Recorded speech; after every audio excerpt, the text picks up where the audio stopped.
O que eu posso dizer, né?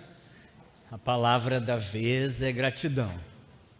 Não há outra que substitua uma emoção de estar num local que até pouco tempo atrás eu desconhecia. Vamos dizer pouco tempo, 10 anos. Não é pouco tempo, né? Para a gente passar a saber que existe um centro, um lar como este.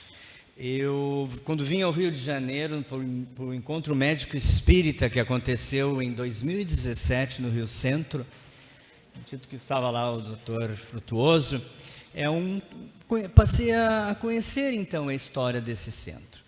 E quando voltei para Porto Alegre, tem um amigo em comum, de tantos outros da associação, que é espírita e que tem uma clarividência muito grande, uma vidência imensa. Ele dizia, Durgante, assim ele me chamava, toda vez que tu vais falar lá na frente, eu vejo freis em volta de ti, capuchinos com aquelas roupas, e ele não sabia explicar quem era.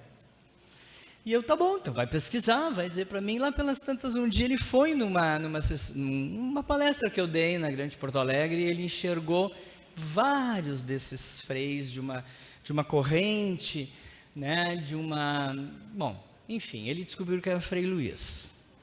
Desde ali muitas pessoas, eu não tenho essa evidência, muitas pessoas que enxergam, vêm, né, toda a equipe dele me acompanhando. E como eu sou médico geriatra, eu lido diariamente com a doença, com a enfermidade, com a velhice, com a finitude, inúmeras vezes na minha prática médica eu me deparo com situações que eu não sei o que fazer. Ou não foi trazido pelaquele paciente as informações que eu pudesse chegar a uma conclusão, ou um caminho. Eu me aperto e eu penso nele, mas é segundos.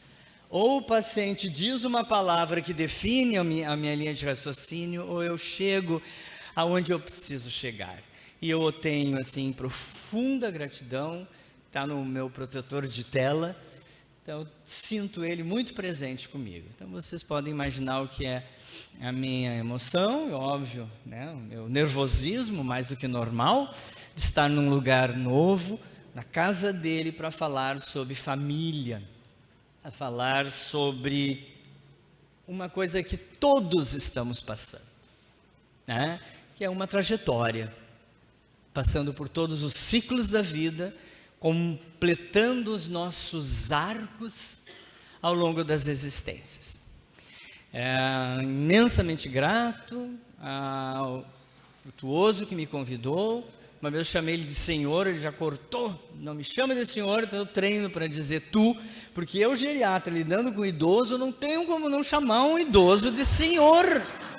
Eu tenho uma dificuldade imensa por educação. Então, desculpe, idoso eu também sou, mas o senhor já tem mais idade. Então, mas eu estou conseguindo chamar de tu. A Verônica, sua muito querida, que nos mantemos contato todo esse tempo, e a Liana, que está nos ciceroneando por tudo que é lugar. Muito bem, gente. Na tela vocês estão vendo algo em ciclo. O que é aquilo? É o ciclo da nossa vida, gente. Nós estamos chegando, o planejamento reencarnatório começou muito antes. Começamos a nossa vida dentro daquele casulo, que até então parecia ser algo inabalável, que nada passaria através desse casulo, mas a ciência tem provado que sim. Se ali o ambiente em que nossa mãe, nosso pai, ou a ausência deles se fizer presente, e esse ambiente for hostil, houver privações de todo tipo, ali já começa um processo de instabilidade energética, ali já começa o envelhecimento.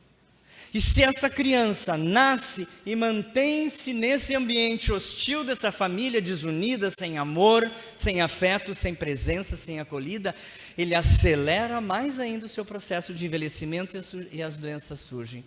Então, dentro daquele casulo, naquela piscina térmica, com temperatura adequada, salgadinha, nós também sofremos impactos né, vibracionais da nossa mãe, do nosso pai, do ambiente que estão. Então nós estamos nesse ciclo, fazendo e cumprindo essa travessia, desde antes de aqui ancorarmos o nosso barco. Então falar sobre a família e falar exatamente sobre a primeira infância é essencial para que nós consigamos nos compreender um pouco mais hoje. Eu que lido com aquela ponta extrema, que é o fim da vida, o fim do ciclo vital, as pessoas idosas, eu vejo ali o impacto de como foi claramente a infância daquele lar, daquela pessoa. Os impactos, as impressões, elas nos acompanham o tempo todo. Então, a família é indiscutivelmente esse porto seguro essencial. E Leon Denis, no auge da sua sabedoria, ele nos diz que para ele talvez não tenha oportunidade mais valiosa que a convivência em família para o quê? Para que a lei dos destinos se desenvolva. E essa lei dos destinos que em vidas anteriores nos trouxe talvez muita dor, desajustes, desencontros, possa nessa modificar essa caminhada. Então é na família, amigos, que começamos a preparar todos esses mapas. E se nós olharmos para esta imagem, esse processo se inicia pela vontade do Criador, por uma espiritualidade maior que podemos chamar de arquitetos siderais, senhores do karma, da espiritualidade amiga, espiritualidade maior, nós chamamos assim, essa conjunção de forças cósmicas, divinas, que planejam o nosso retorno. Naquele lar com aquele filho que virá um tempo depois, com a companheira que escolhemos, com a sogra que vamos ter que lidar, e assim vai. Esses encontros, eles estão sendo marcados com cada um de nós em diversas gerações pelas quais a gente está vindo. Há, acima de tudo, um planejamento reencarnatório justo que não falha. Por que a gente vem? Por que é importantíssimo que nesse princípio de vida, quem nos acolhe, pai, mãe, vovó, tia, responsáveis por nós, eles têm que entender, segundo as palavras de Leon Denis, que os pais têm por missão despertar em cada um de nós as primeiras aspirações ao bem. Mesmo que venhamos com uma carga kármica de práticas do mal muito pesadas e intensas em vidas anteriores, mas nós reencarnamos para a prática do bem. E nós precisamos de alguém no nosso lar que nos ajude a praticar esse bem. E mais adiante nós vamos ver nas palavras de André Luiz que o lar é o mais vigoroso centro de indução que se tem conhecimento, gente. É só nós lembrarmos do nosso lar, quem nos induziu ao bem, quem nos mostrou as virtudes, as qualidades, os acertos, principalmente através do seu exemplo, e quem não o fez. Então é, sem dúvida alguma, o lar esse meio de introdução, e lá nós recolhemos os mapas da nossa inclinação. Lá vamos para um lado ou para o outro, conforme aqueles que têm, naquele momento, a responsabilidade de conduzirem esses nossos caminhos. Então, nesta família, vamos receber o quê? O primeiro amor, não é? E esse amor, da forma com que ele se manifesta, independente de ser muito expressivo nos gestos, no abraço, ou até mesmo no silêncio, mas na presença, ele será determinante na expectativa de todos os demais. É aquele amor que eu recebi, aquela boa conduta que vai me conduzir aos amigos que se identificarão comigo, a namorada, ao namorado, a quem vai casar comigo, aos amigos da vida adulta. Isso tudo vai ser conduzido e será conduzido geralmente por este amor e esta qualidade do amor. E também, se no início da nossa vida a gente foi acolhido, desejado, cuidado. Geralmente, na maior parte das vezes, nós vamos nos envolver nos sentindo seguros com aquela vida, com aquela família, apegados a esses que nos criaram. Teremos grandes chances de buscar o quê? Relações saudáveis na vida, no trabalho, né? Principalmente nas famílias que constituiremos ou não, na continuidade dos nossos projetos. Essas escolhas, elas estão intimamente ligadas ao que recebemos em casa, mas ao que também não recebemos, ao que faltou. Se nós olharmos para aquela criança que representa provavelmente a solidão, o desapego, esta criança, se na sua vida não foi acolhida, não foi desejada.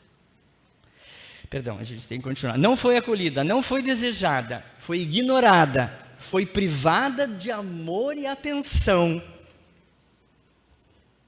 Muitas das causas das fobias, das neuroses, dos traumas, da depressão, da ansiedade, dos transtornos de personalidade, que eu abordo bastante nesse livro, mais aprofundadamente. Esses transtornos de personalidade vão determinar toda a história da nossa vida. Então, se lá no começo faltou isso, provavelmente vamos crescer numa segunda infância, se não foi corrigida, ou numa vida adulta, vamos crescer em estado de alerta, ameaçados de todo tipo, com medo de tudo. E quase sempre as nossas relações dos amigos que vamos escolher, os companheiros ou as companheiras que teremos, os colegas de trabalho, o tipo de trabalho, vai ser na medida daquilo que sentimos e tivemos de exemplo. Geralmente serão relações tóxicas, inseguras, doloridas. Isso não mudou.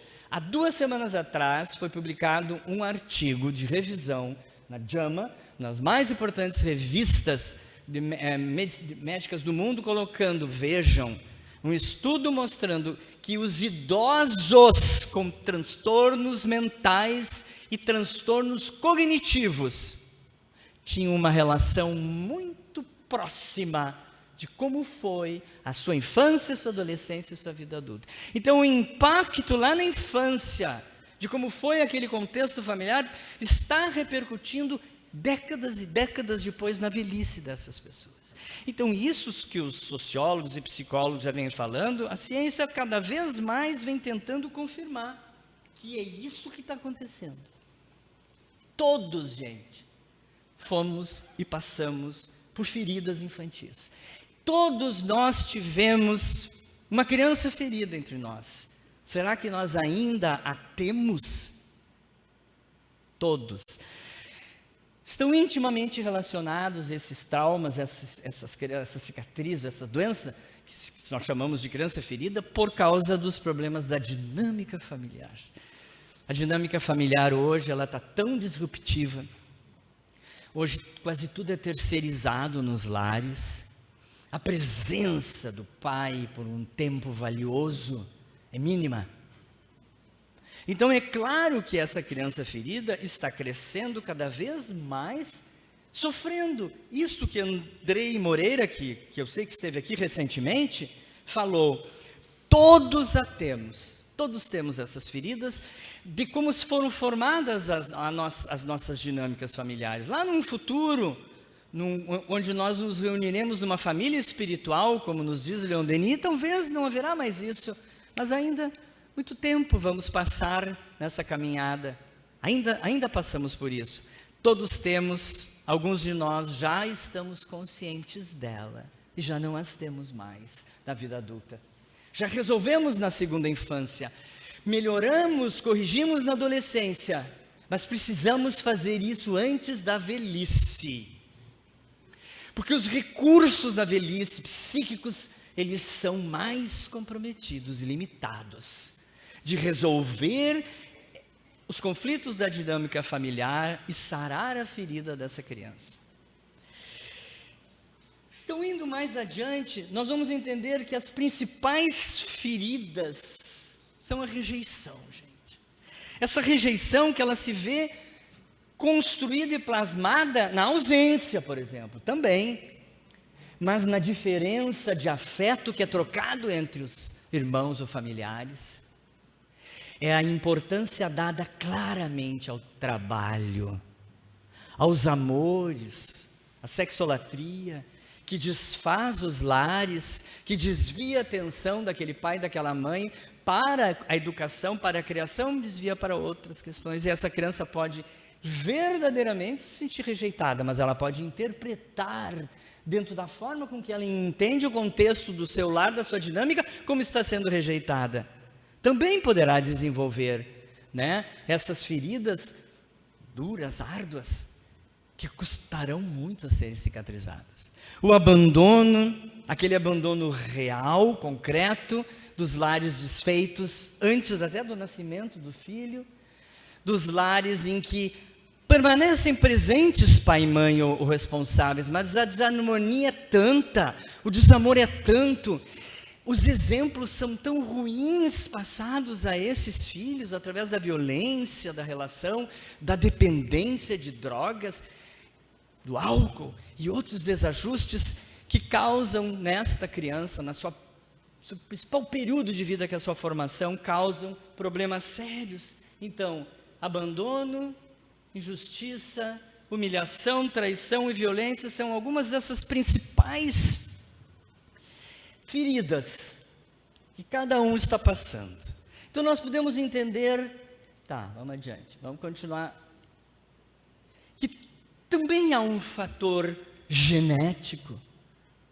A maior parte das enfermidades, das doenças que vão se manifestar no futuro, especialmente os transtornos de personalidade, começam a serem gestados nos lares em desarmonia. Nos lares em que falta a presença amorosa desta família unida, muitas vezes é o ambiente em que se encontram, o fator ambiental, o que determina mais. Mas há casos, há determinadas situações em que nessa árvore, se nós formos olhar a árvore desse casal, nós vamos ver que de um lado existem, é muito representativa essa imagem, mostrando que talvez do lado feminino dessa mãe, os problemas mentais vêm se repetindo de geração em geração. A esquizofrenia, transtorno bipolar, são doenças marcadamente de fundo genético. Aí complementa-se a isso um fator ambiental desfavorável desses pais rompidos. São fatores que vão determinar uma série de situações futuras na nossa vida que segue. E quase sempre é pela ausência, pela carência desse poderoso sentimento que é o amor. Então, por que eu trago tanto para vocês nesse princípio de explicar esses ciclos vitais todos para nós? A importância desse primeiro, porque nós sabemos já de muito tempo que pelo menos até os 6, 7 anos de idade, isso é uma expressão que a gente usa muito, inclusive lá no sul, até os 7 anos de idade, o que grita mais alto, o que fala mais alto, é todo o mundo inconsciente das nossas crianças, o nosso mundo inconsciente, que nos conduziu integralmente durante boa parte da nossa vida. Como o próprio Andrei fala, do albergue interno que trazemos. Então, nesse inconsciente que está se formando, que até os 7 anos é que domina tudo, que absorve tudo, que analisa, que filtra, poderemos ter aquela imagem, que uma criança, quando é convidada a desenhar sua família, ela mostra aquilo. O que nós vimos ali? É o exemplo do lar daquele pai ausente, o pai violento, o pai que bebe. Essa criança se desenha como? Em sofrimento. São os 6, 7 anos dela com essa formação. Há ferramentas, há recursos para reverter isso e ressignificar? Claro que sim. Em qualquer um dos ciclos da vida. Mas também ela pode ter um inconsciente mais bem estruturado, mais bem formado, como muitos de nós aqui da plateia temos. Um inconsciente que quando naquela período da infância nos pedirem para desenhar a nossa casa e a nossa família, olha como essa criança expressa o seu mundo íntimo, mostrando aquilo que viu, que recebeu, que sentiu, mesmo um pai que viajava, uma mãe que trabalhava, mesmo nas situações daquela ausência física, mas quando presente tinha um valor e uma intensidade que compensava todas essas situações da ausência da vida. Mas se o trauma não for conduzido, se o trauma não for interrompido, como diz aqui, porque não houve apego emocional saudável entre pais e filhos, a personalidade será uma das dimensões mais afetadas nesta situação que ela veio vivenciar, porque é nesse período da vida, logo que nascemos, até os 6, 7 anos, em que a nossa personalidade está sendo estruturada. E daí surgirão, como eu disse para vocês, muitos medos e traumas que temos até hoje, que carregamos até hoje, que muitas vezes não entendemos por que agimos assim.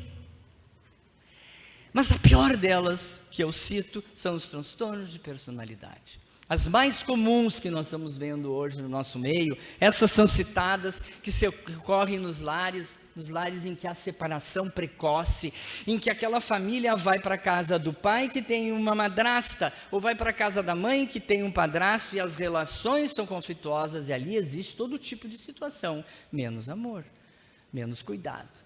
Então a repercussão é muito grande, a pessoa pode gerar dentro de si aquele transtorno de personalidade paranoide, esquizoide, borderline, narcísica e emocionalmente instável. Mas a pior de todas, a mais grave, que nós conhecemos como o psicopata, essa expressão ela já se modificou, gente, são chamados transtornos de personalidade antissocial. É aquela criança que vai, ao ver os padrões da sua família, da dinâmica do seu lar, começa a ter aqueles padrões. Os padrões em que ela não respeita nenhum direito de ninguém, que ela não tem empatia com nada e ninguém, que ela tem tendências a ser manipuladora, enganar os outros, não tem remorso, e vai se formando uma pessoa adulta, adolescente desse jeito. E chega a permear o nosso meio médico, se tem, espiritual, familiar, com esses transtornos. Então esta é a importância de como se dão, de como deve ser, como deve ter sido a nossa, como está sendo os nossos ciclos, e aqueles que têm filhos, que têm netos, que estão com essa responsabilidade de cuidar, de fazer, de construir uma personalidade o mais amorosa, mais equilibrada possível. São vocês, somos nós, na figura de um pai, de um educador, de um avô, de uma avó. Eu tenho um neto de 6 anos, amo de paixão. Tem, né? Bom, por isso que é idoso, 7 netos. Então, eu tenho um, e a gente tem uma obrigação gigantesca com esses um. Então vejam, alguém assistiu esse documentário, O Começo da Vida? Assistam, um documentário que passa na Netflix, brasileiro, feito aqui por produção brasileira. Estudaram vários bebês até 1000 anos, até 1000 dias de vida, 1000 dias de vida, que são os 3 anos, né, Rafael? Os primeiros 3 anos de vida, a importância do afeto. E olha o que eles concluíram. Os afetos trocados nos primeiros anos de vida são aquelas velhas fitas isolantes pretas que todos aqui lembram. Que nós enrolamos aquele fio desencapado, que nós emendamos um fio no outro, para que a corrente continue. Então é a mesma coisa que acontece nos nossos cérebros. Reforçam as ligações entre os neurônios para o restante dela. Se mudarmos o começo da história, mudamos toda a história. Isso é um dos ensinamentos que eu tirei desse documentário. E o que eles nos ensinam é que o amor é o molde de tudo isso.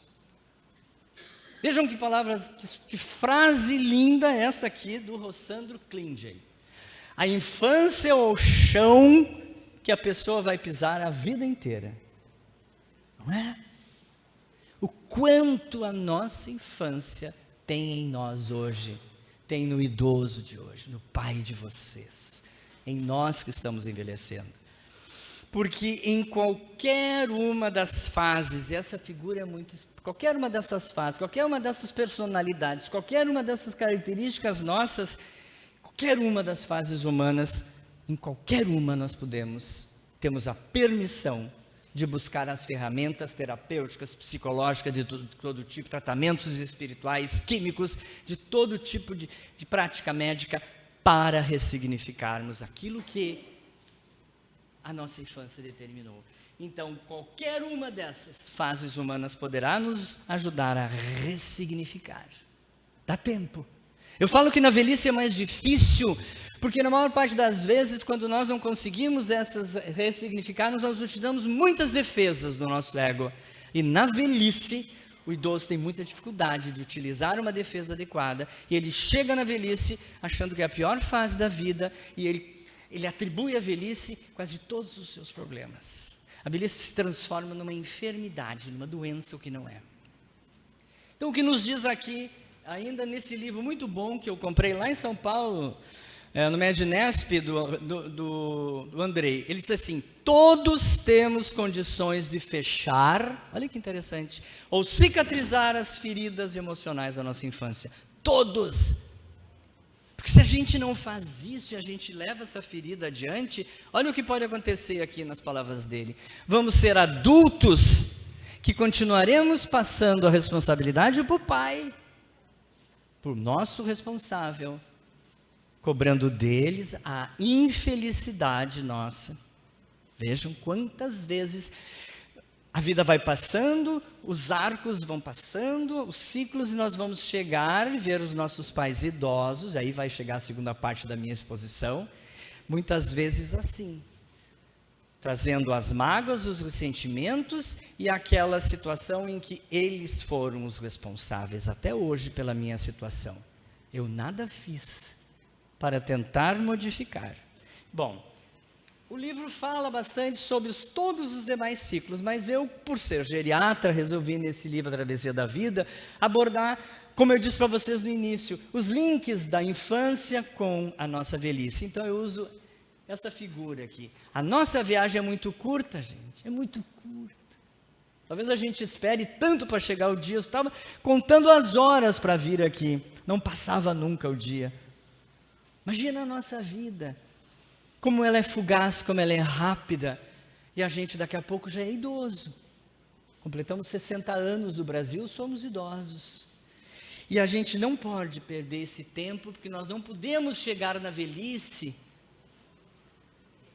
de uma forma sem estar preparado para ela. Ela é árdua, gente. A velhice não é um ciclo de vida fácil. Então, num piscar de olhos, a gente se vê idoso. E cair de paraquedas na velhice, sem estar preparando aquele terreno, é tenebroso. Está fadada realmente a ser um período de vida nada generoso, um período de vida sofrido, porque quase sempre o nosso envelhecer tem a ver muito como nos preparamos e conduzimos nossa vida até essa chegada. Eu posso chegar à velhice assim. Eu escolhi esse rosto, inclusive está no miolo do livro, de uma senhora que me passa a olhá-la desse jeito, o quê? Ela me passa uma condição de uma velhice bem-sucedida, de um período de vida generoso em que ela ainda tem projetos, objetivos, ainda está conseguindo botar muita coisa em prática, porque teve saúde, física e mental. Então a nossa velhice pode chegar assim, mentalmente estável, equilibrada, fisicamente com as características típicas de quem tem uma idade avançada, isso é inevitável, mas harmonicamente bem. Ou ela pode ser esse outro retrato da velhice, que vemos muito frequentemente no dia a dia da velhice, com muita fragilidade, com muita dependência, e aí sim, é difícil a gente usufruí-la na sua intensidade. Então nós vamos encontrar casos cada vez mais frequentes de idosos solitários, com muitas enfermidades, porque o panorama do fenômeno de envelhecimento que todo mundo deseja, todo mundo quer, não é? É uma conquista. Longevidade é uma conquista. O que ainda não se chegou é a longevitalidade. Esse neologismo, chegar à velhice e ter a maior parte do tempo dela relativamente saudável, com menos fragilidades, com menos dependências, mas não é o retrato de hoje. Hoje o que nós estamos vendo é exatamente isso. Muitas enfermidades, uso de muitas medicações, muitos tratamentos, muitos sós. Então, a fragilidade humana e a necessidade do cuidado, aos 80 e 90 anos, está chegando junto com a solidão, com a pouca presença dos filhos e seus descendentes. Porque ou eles estão ausentes, porque essa geração já teve menos filhos, teve, com certeza, ou porque problemas de relacionamentos oriundos da infância que não foram resolvidos, ou ao longo da vida, afastaram esses laços. E esses idosos já não contam com a presença dos seus descendentes, netos, filhos, ou até cônjuges. E eles entram, então, num processo de isolamento social, que é fatal. Outra questão que está vendo hoje é o envelhecimento dos filhos. O pai de 80 anos, que casou cedo, a mãe mãe com 85 anos, tem uma filha de 65 anos, ou até mais, que tem seus descendentes, que tem seus netos, que ainda trabalha, que tem sua vida mais ocupada com outras atividades, e a velhice do pai, a velhice da mãe, está sendo um problema. Então a velhice, como nós vimos ali, ela pode contribuir para uma dependência importante, para essa vozinha que teve um AVC, que caminha hemiplégica, né? Contribuir para o surgimento de uma série de enfermidades, tanto físicas ou mentais. A depressão é mais intensa nessa época, aquelas chamadas, nesse período, as depressões melancólicas, da involução, do fim do ciclo vital, que não tem tratamento nenhum, que nada resolve, nada. Então isso está levando cada vez mais ao nosso envelhecimento. Aqui eu não consigo chegar tanto porque a luz, mas tem muitas pessoas de cabecinha branca aí que já passaram dos 70, 75, 80, estão vivenciando já esse período da velhice, talvez vivendo estas situações ou parecidas, ou conhece gente que está no seu dia a dia tendo estes problemas. Eu não sei dizer para você se é a maioria, porque um consultório médico de geriatria é uma amostra viciada de pesquisa, não é? Eu vou ter lá quem? Idosos doentes, na imensa maioria das vezes. Raramente vai uma pessoa idosa que está muito bem. Pai, graças a Deus, eu tenho. Mas a maioria são demenciados, gente. Tem demência senil. A maioria são pessoas que têm uma série de enfermidades, que já estão assim subtraídas de uma série de funções que faziam, que não fazem mais, ou que se sentem como um estorvo na vida dos seus filhos ou dos outros, e que o poder econômico retirou deles tantas capacidades de fazerem as coisas. Eu vejo isso.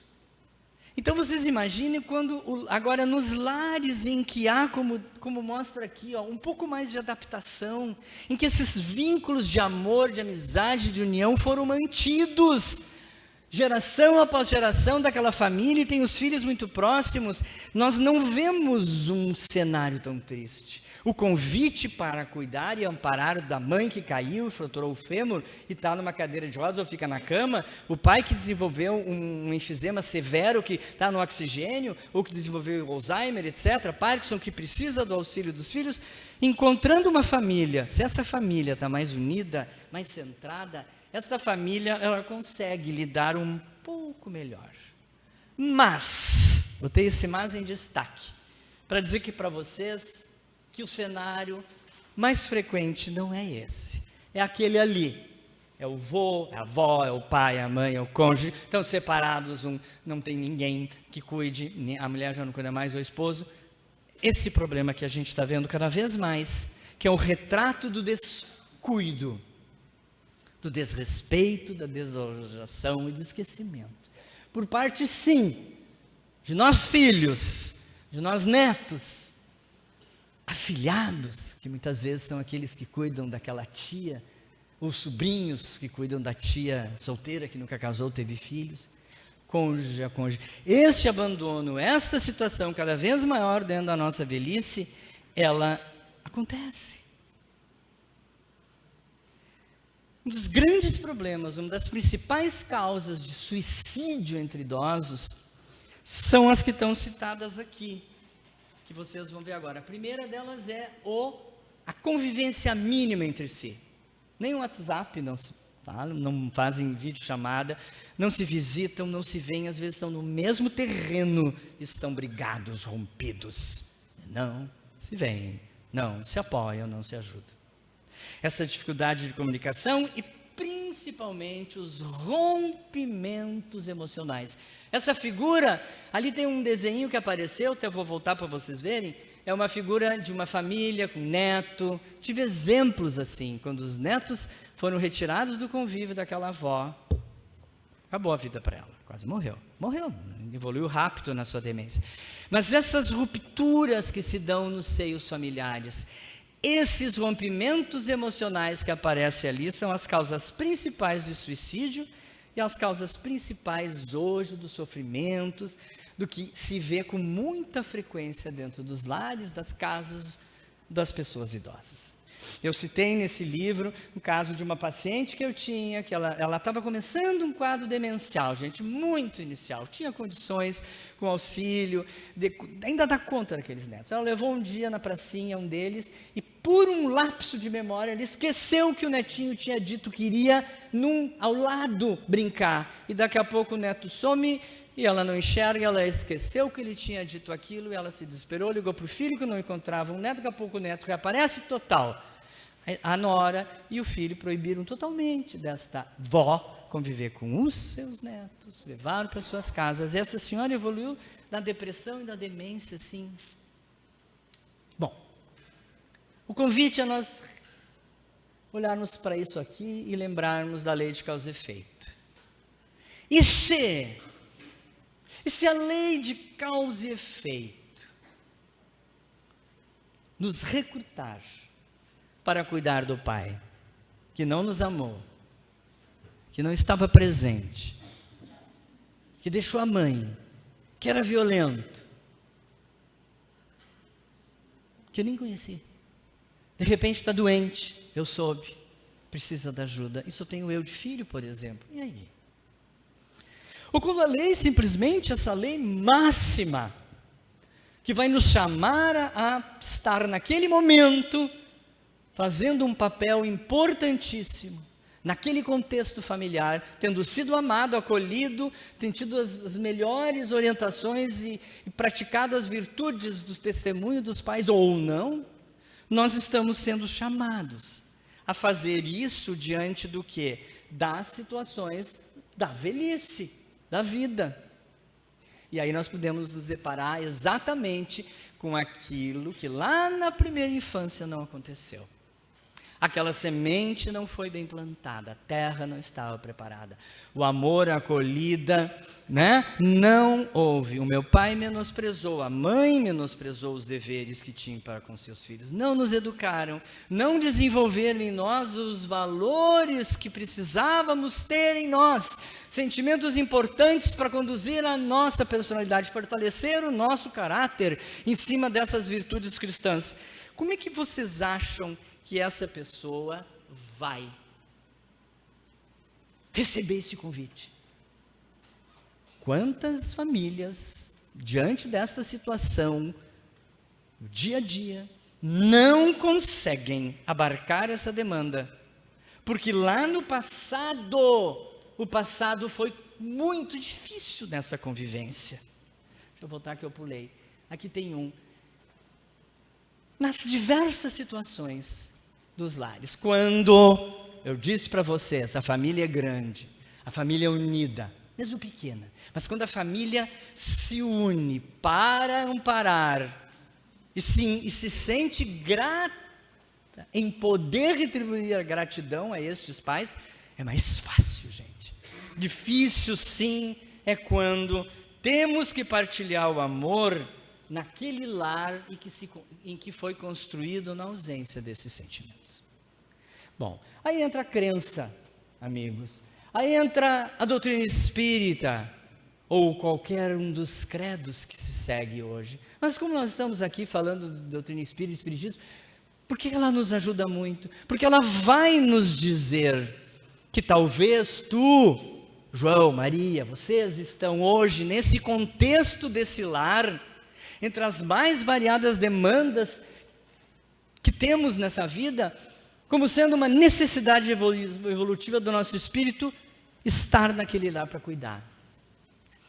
Uma das doenças mais emblemáticas disso é a doença de Alzheimer, que leva anos e anos e anos de um cuidado progressivo, intenso, cada vez exigindo mais de quem está cuidando. Mas nós estamos nesse contexto. Isso não aconteceu do nada, aconteceu porque uma providência divina orquestrou que isso acontecesse. Orquestrou, porque necessidades de aprendizado coletivo naquele lar ainda se fazem necessárias. Então não recrimine, não te revolte, não pensa que a partir daí tu és uma vítima de uma situação familiar que tu não gostaria de estar hoje vivenciando. Lembre que nessa foto mostra bem o que hoje estamos passando tem muito a ver com aquilo que em vidas anteriores e pregressas fizemos. Então a grande maioria das vezes é lá, é nas existências anteriores da alma que existe essa motivação desse reencontro em família. Porque lá na família, muito antes de voltarmos a constituí-la, nessa encarnação houve esse planejamento. E nesse planejamento, nesse acordo que a gente assinou, entre aspas, esse cartório espiritual, com tantas testemunhas daquele destino, era porque foi nos dado uma oportunidade abençoada de que a gente possa, com esses mesmos pais, com esses parentes, amigos, reharmonizar os vínculos fluídicos e afetivos de existências pregressas, para reajustar, aprender, acertar, renovar esses sentimentos que lá atrás não foram adequados. Muitas famílias, muitas filhas, quase sempre filhas, renunciam, às vezes, uma boa parte da sua vida no cuidado e no amparo a um pai e uma mãe com uma doença de Alzheimer, ou que teve um derrame cerebral, ou que sofria de uma depressão severa, uma doença grave mental, e elas estão lá. Esta, com certeza, sentiu no seu coração esse chamado. Então, o que a gente precisa fazer, pessoal, se no nosso lar não houve as condições que gostaríamos de ter vivenciado? E que ao longo da vida nos distanciamos do amor desses pais. E agora, com a nossa vida, nossos filhos, nosso trabalho, daqui a pouco precisamos ir para a casa do pai, ficar com a mãe de noite em casa, trazê-la para o nosso lar, ir ao hospital, cuidar dele ou dela, por muito tempo. Então, uma dúvida que se a gente conseguir transmutar tudo aquilo que de nós ainda existe de ruim em relação a esses pais, nós estaremos dando passos importantíssimos, gente, para que a gente comece a exercitar uma coisa importantíssima, que é o perdão em família. Mas para existir o perdão em família, nós precisamos ter a consciência que precisamos nos aceitar e entender também aonde nós falhamos, e precisamos, acima de tudo, desenvolver esse sentimento nobre que é a empatia, porque é só mesmo sentindo a dor daquele pai, daquela mãe, sabendo talvez o que ele passou para construir aquele lar, com todas as dificuldades que tenham, isso pode construir essa capacidade, pode permitir que a gente perdoe. E perdoando, como diz ali, esse perdão em família, muitas vezes, para conseguir esse perdão em família, nós vamos encontrar nos lares uma resistência muito grande. Eu vejo isso. Sei quem é geriatra. Muitas vezes famílias de muitos filhos, Um é o responsável. Aquela filha, a única que leva a mãe ao hospital, que leva ao laboratório, que vai nas consultas, que cuida da mãe. Os demais filhos receberam esse amor, talvez na mesma medida, mas seguiram suas vidas e fica um ou dois, e quase sempre ficam as filhas mulheres.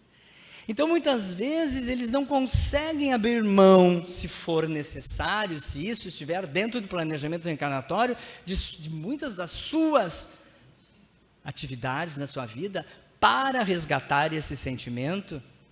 Eles rejeitam, não assumem, delegam para alguém da família, delegam para uma atividade terceirizada, encaminham para instituições de longa permanência, se for assim necessário, mas não assumem internamente, porque não tem uma estrutura psíquica para isso. 15 minutos? Que bom. Ali eu vi 5, mas fazer conta que eu vi 15. Vamos indo. Vejam que lindo o que diz essa pessoa aqui, ó. Não sei se vocês conhecem, Marcos Piangers. É um cara lá ele começou no Rio Grande do Sul, na Rádio Aliança FM, ele é um educador e um comunicador. A partir daí ele começou a escrever muitos livros, escreveu o Papai é Pop, lançou filme. Ele fala preciosidades sobre essa fase da vida dele, e tem 2 filhas mulheres. Para avançarmos até a conquista do perdão em família, o que é necessário? Que a gente tenha empatia. E olha o que ele diz aqui. É preciso imaginarmos, se nós temos hoje ainda dificuldades de aceitar a doença do pai ou da mãe, de aceitarmos de coração sem raiva, sem indignação de estar tendo que cuidar deles. Imagina como foi a vida deles. Como é que foi a infância do meu pai, que nasceu em 1921, em Jaguari, numa colônia italiana no interior do estado do Rio Grande do Sul? Como será que foi a vida do pai dele? Vocês têm ideia como era a educação naquela época? Eles não abriam o YouTube e ali pegariam o Rossandro, o Papa, etc., explicando como é a psique humana.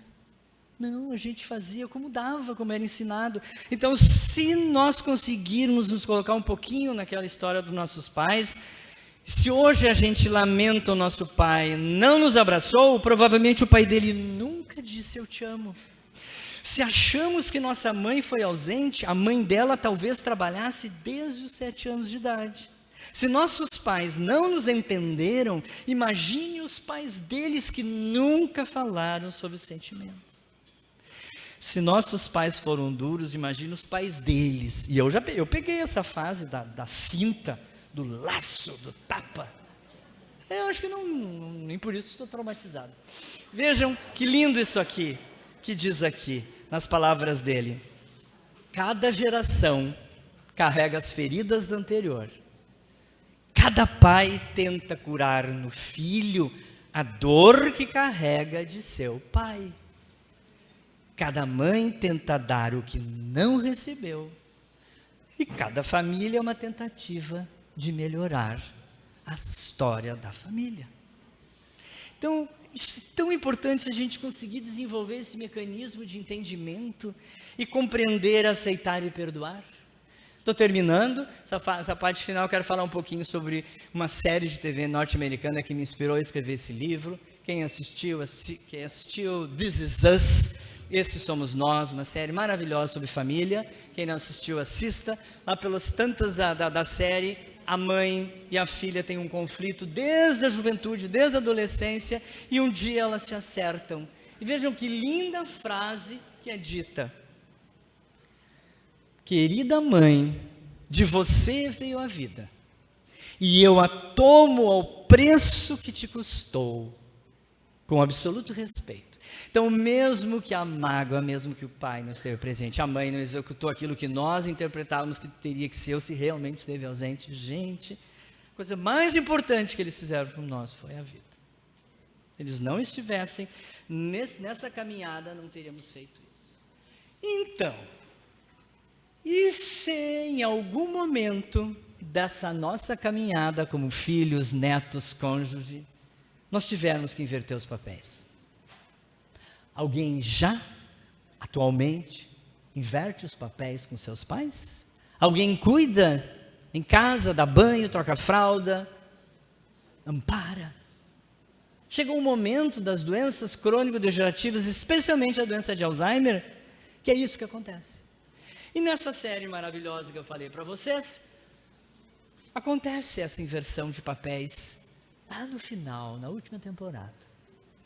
E é com essa mensagem que eu quero encerrar, depois vai tocar uma musiquinha, mostrando para vocês que se nós formos chamados, dentro daquele contrato, naquelas entrelinhas que nós assinamos na espiritualidade, e um compromisso de cuidar, de se formos chamados para amparar, cuidar, fazermos com amor, com gratidão. Nós estamos dando nesta existência pulos, saltos quânticos imensos em evolução moral. Porque isso é uma das atitudes mais difíceis que tem na vida, a gente perdoar, se desprender das nossas atividades, do nosso ego, para cuidar do outro com amor e atenção. Vamos ver se vai tocar a musiquinha lá. Tá, aqui, ó, vou passar aqui. Vocês vão começar a ouvir uma musiquinha. Lá no Rio Grande do Sul nós temos um poeta, um cara muito legal, chamado Fabrício Carpinejar. Alguém já leu os livros dele? Ele é muito legal. Ele diz: e nós, nessas situações da inversão de papéis, como filhos, não faremos outra coisa senão trocar de papel e aceitar que somos responsáveis por aquela vida que nos gerou e que depende da nossa vida para morrer em paz. Lá pelas tantas, naquela série que eu falei para vocês,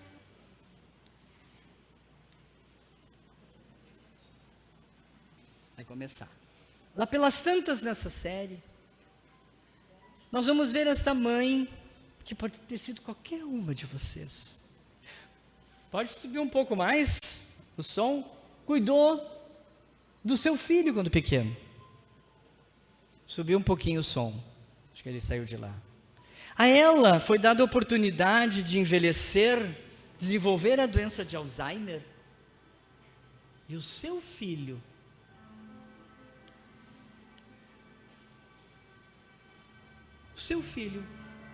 no leito de morte da mãe, na velhice da mãe, pôde fazer a mesma coisa. A acolheu,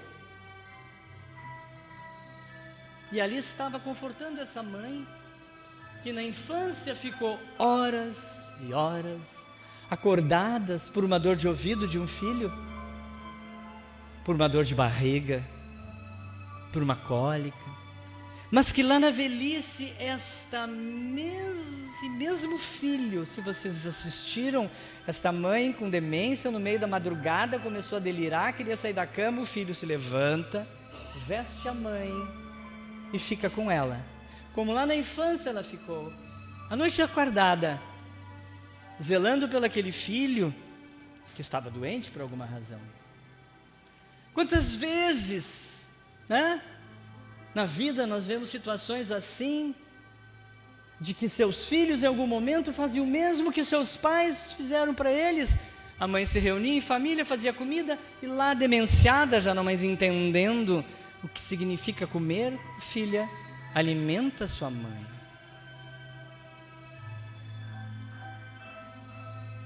A mãe que se reúne com o filho para ler, e esse mesmo filho, na velhice da mãe, senta ao lado dela, com paciência, e vai ler um livro, mesmo que ela não esteja ali, fisicamente, mas espiritualmente com certeza está.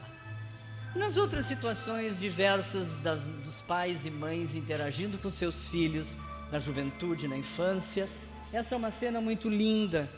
Todos os filhos estão em volta dela, um penteia o cabelo, outro passa nas mãos dela um creme, sentindo essa mãe, acariciando esta mãe que em corpo já não percebe mais nada, mas certamente, queridos amigos, sabe que eles estão ali. A mãe com os filhos num quarto e os 3 filhos se preparando para a despedida da mãe. Então, nesse ambiente lindo que Frei Luís presente que está no coração de cada um de vocês, a fortalecer, a não deixar vocês desistirem na hora que tem que enfrentar aquele cuidado, aquele amparo. Lembrem sempre disso, através da força da fé, da oração, que nós suportamos essas provas extremamente importantes nesse nosso processo evolutivo. Esses atos que a gente consegue fazer e cometer em prol do outro, na ajuda do outro, na doação que cada um faz, vale imensamente mais que outros atos feitos sem a vontade, sem o amor, sem a dedicação. Porque se nós estamos nesse contexto, é porque esta lei de causa e efeito, está nos convidando para que a gente, nesta vida, mais lúcido, com o YouTube bombando de palestras, com livros aos montes, com palestras em tudo que é lugar, vários centros espíritas nos dizendo: abraça essa oportunidade. Se ela é para ti, irmão, abraça, acolhe. Depois, desperto no outro plano. Se o sentimento de remorso te tomar porque tu perdeu essa oportunidade, meu Deus, o sofrimento vai perdurar. Então abrace agora. É isso, amigos, eu agradeço. Aqui tem algumas redes sociais minhas e tem uns livros que depois nós vamos autografar, eu e o meu amigo, quem sabe, né?